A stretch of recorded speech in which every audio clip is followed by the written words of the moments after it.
அண்டம் முழுதும் ஒன்றினுள் அடக்கம். அதுவே ஆனைமுகமெனும் ஓங்கார விளக்கம். சுழலும் கோள்கள் அவன் சொல் கேட்கும். அவனை தொழுதால் போதும் நல்லதே நடக்கும். ஆனைமுகனை தொழுதால் நவக்கிரகங்களும் மகிழும். நல்லதே நடக்கும், நல்லதே நடக்கும்.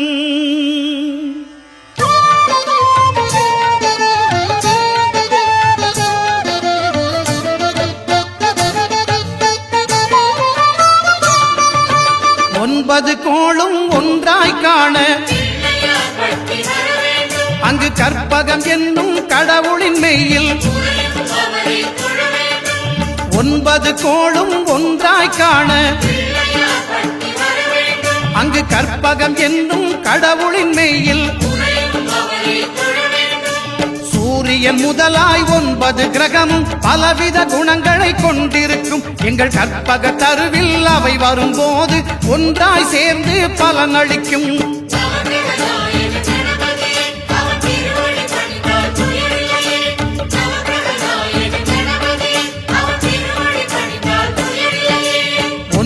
கோளும் ஒன்றாய் காண அங்கு கற்பகம் என்னும் கடவுளின் மெய்யில்.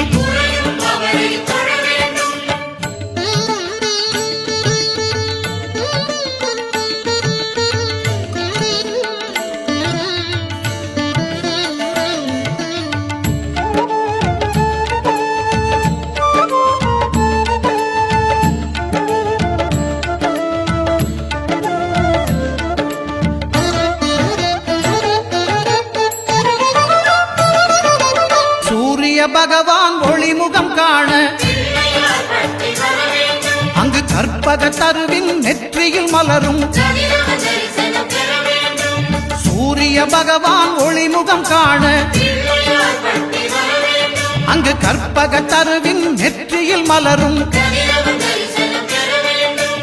இருளை விலக்கி உலகை எழுப்பும் ஞாயிறு அங்கே குடியிருப்பான். அவன் ஆனை முகத்தனின் அடியவர் மனத்தில் ஒளியாய் வந்து கொலுவிருப்பான்.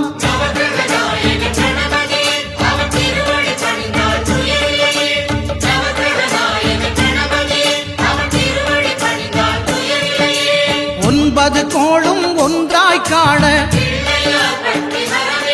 அங்கு கற்பகம் என்னும் கடவுளின் மெய்யில்.